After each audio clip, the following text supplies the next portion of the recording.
सादर जय सिया राम। साथियों, आज हम लोग इकट्ठा हुए हैं कि अपने श्री भगवत नाम महिमा का जो हम लोगों ने चर्चा की थी अपने वीडियो के माध्यम से, उसकी अगली कड़ी के वीडियो बनाने के संबंध में, जिसके माध्यम से हम जनमानस को भगवान नाम का क्या महिमा है, क्या फल है, कैसे करते हैं, इस बारे में बात करने के लिए आप सबसे सादर निवेदन है कि कृपया करके आप हमारे चैनल से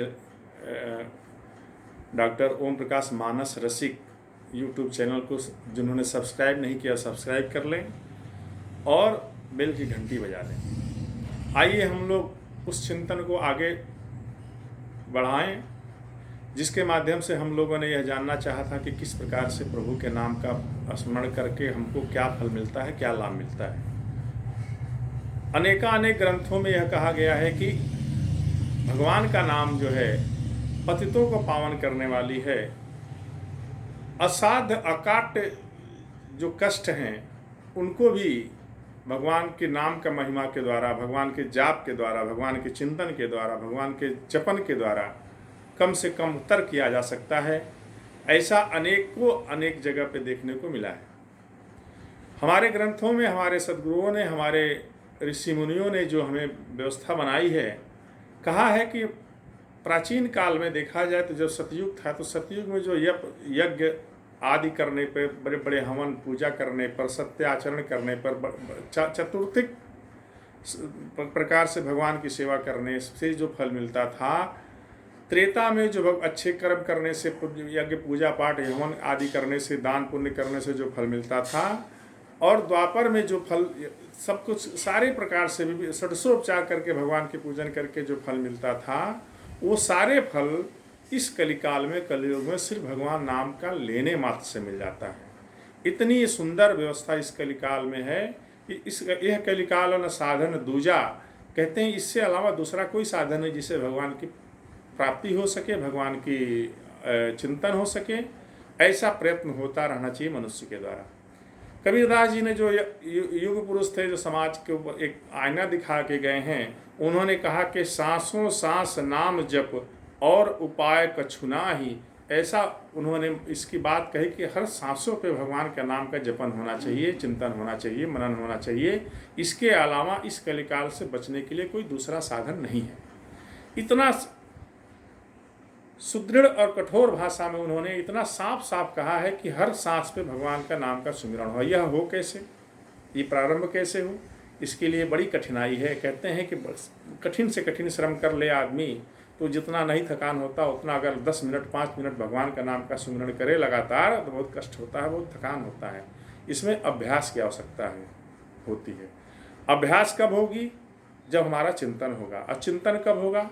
जब हमारे भीतर पुण्य बढ़ोतरी होगी, भगवान की कृपा होगी। तो जब हमारे मन में यह भाव आवे कि हम किसी भी प्रकार से भगवान का नाम का सुमिरन करें, अथवा हमको ये लगे कि कोई मार्ग नहीं हमें दिख रहा है अपने इस शरीर से भगवान की भक्ति साधना करने के लिए, तो हमको भगवान नाम का चिंतन प्रारंभ कर देना चाहिए। अब चिंतन प्रारंभ करने के लिए क्या होना चाहिए, किस रूप में करना चाहिए, किस विधि से करना चाहिए? यह भगवान के नाम लेने में इन रूप और विधि और षोडशो उपचार की आवश्यकता नहीं होती है। शास्त्र कहते हैं कि जो भगवान का नाम चाहे हरि के रूप में ले लो, चाहे विष्णु के रूप में ले लो, चाहे दुर्गा के रूप में ले लो, चाहे राम के रूप में ले लो, चाहे कृष्ण के रूप में ले लो, चाहे जिस रूप में ले लो, तो कान्हा कान्हा कहते हैं, कोई कनुआ कहता है, कोई सांवरा सरकार कहता है, कोई मुकुंद कहता है, कोई मोहन कहता है। जो जिस रूप में जिसको भा जाए वह नाम पकड़ लीजिए, उसका नाम का जपन होता रहे। अंत में गीता जी में भगवान ने कहा है कि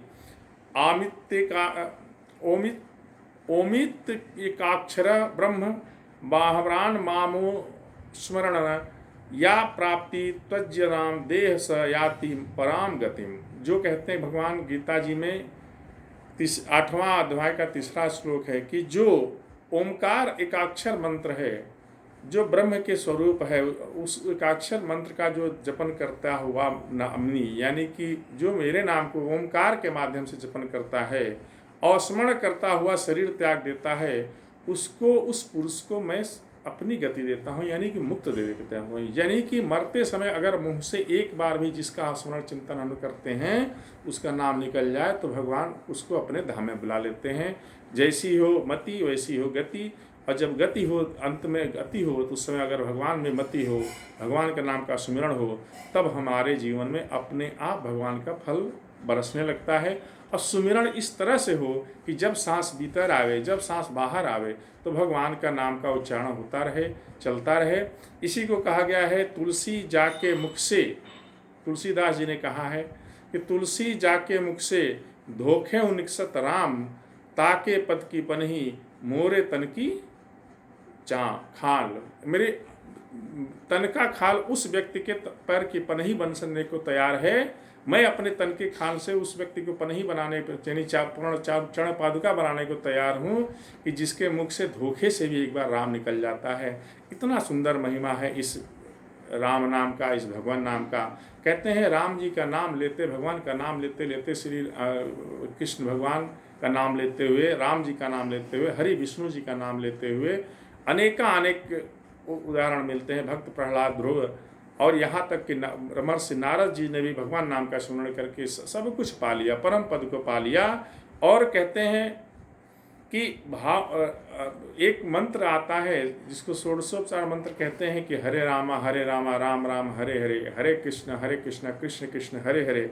इसमें तीनों नाम आते हैं। हरे मने हरि, हरि जो हमारे मन की व्यथा को, कलुषता को, हमारे पापों का हरण करे, अथवा जो साधु पुरुष, जो भक्त पुरुष, जो ऋषि मुनि भगवान के हरि नाम का चिंतन करते हैं, उनके मन को हरण करता है वह हरि नाम।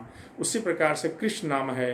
कृष्ण नाम वो जिसमें साधु पुरुष का मन, जो साधु पुरुष के मन का कर्षण करे, और राम नाम वो है जिसमें साधु पुरुष का मन रमता है, अर्थात जिसमें मनुष्यों का मन जिस नाम को लेने से रमन करता है, आनंद करता है। ऐसे राम का नाम, ऐसे कृष्ण का नाम, ऐसे हरुण का नाम, ऐसे विष्णु का नाम, ओम हरि का नाम जो मुंह से निकालते हैं, उनके जीवन में एक नहीं अनेकों व्याधियाँ उपाधियाँ अपने आप स्वयं खत्म होती हैं। और न सिर्फ खत्म होती हैं बल्कि उनको भगवत भक्ति की मार्ग पर चलने का अभ्यास बन जाता है। उनके अब इस काम से उनके आसपास उनके मित्रों का, उनके परिवार के, उनके लोगों का भी जीवन सुखमय आनंदमय हो जाता है। और गोस्वामी तुलसीदास जी ने कहा है कि भाव कुभाव अलख आलसहूँ, नाम जपत मंगल दिशि दसहूँ। दसों दिशाओं में मंगल ही मंगल होने लगता है। क्यों, कैसे, किस प्रकार? जो भाव से जपता है उसके भी, जो कुभाव से जपता है उसके भी, जो अलग से आलस में जलता है, जमाई लेते हुए अलग आलस्य के रूप में जपता है, उनके भी दसों दिशाओं में मंगल ही मंगल होता है। अब और ऐसे ही मंगल के करने वाले हमारे भगवान का नाम, जिनके नाम का महिमा का हम लोग इस गुणगान कर रहे हैं, श्रवण कर रहे हैं, भजन कर रहे हैं, चिंतन कर रहे हैं, इसको करने का एक माला जो करते हैं 108 बार करते हैं। माला तो गिनती की हो गई, लेकिन जो सांसों के माला पे बैठा लेता है राम का नाम, सुमिरत सांसों के माला पे लिख लिया राम का नाम, सांस लिया तो राम, सांस लिया छोड़ा तो राम, सांस लिया तो विष्णु, सांस छोड़ा तो विष्णु, सांस छोड़ा तो माँ दुर्गा, सांस छोड़ा तो माँ दुर्गा। इस प्रकार से जो अभ्यास कर लेते हैं उनका मरण भी राम के नाम से ही, विष्णु के नाम से, हरि के नाम से ही होता है। और कहते हैं नाम लेत भव सिंधु सुखाही। गोस्वामी तुलसीदास जी ने कहा है कि भव सागर के जितने भी कष्ट हैं सब मिट जाते हैं, भव सागर सूख जाता है, भगवान के तरफ उनकी गति हो जाती है जो राम जी का नाम लेते हैं। राम सकल नामन से अधिका, हो नाथ अघ खगन बधिका।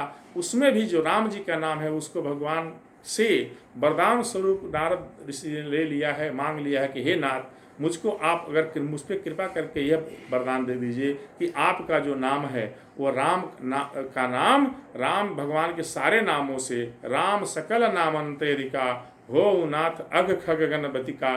आप जो है, आपका नाम इस कलिकाल में या आने वाले समय में अघ खग गण बदिका, जैसे अघ खग के गण को पक्षियों के समूह को बहेलिया आके उड़ा देता है, आने मात्र से ही उड़ जाता है, उसी प्रकार से आपके नाम लेने वाले इंसान के जीवन में, व्यक्ति के जीवन में जितने भी पाप रूपी खग हैं वो आपके नाम मात्र लेने से ही उड़ जाएं, मिट जाएं। ऐसा उन्होंने वरदान पा लिया। और इस नाम में इतना अमृत है कि जो गाता है, जो सुनता है, जो गाता है, सबका जीवन सुखमय, आनंदमय और भगवान भक्तिमय होता है। और कहते हैं कि राम न सकहि नाम गुण गाई।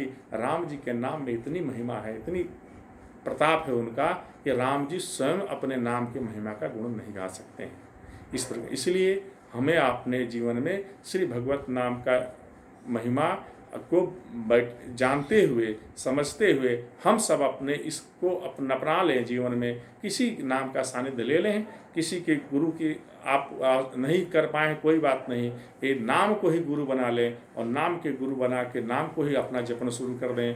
आज आखिरी में भी जो अपने जीवन काल में कुछ काल जो समय बचा है, उस समय में अगर राम का नाम, भगवान का नाम, विष्णु का नाम, हरि का नाम ले लेता है तो जीवन धन्य है, धन्य है।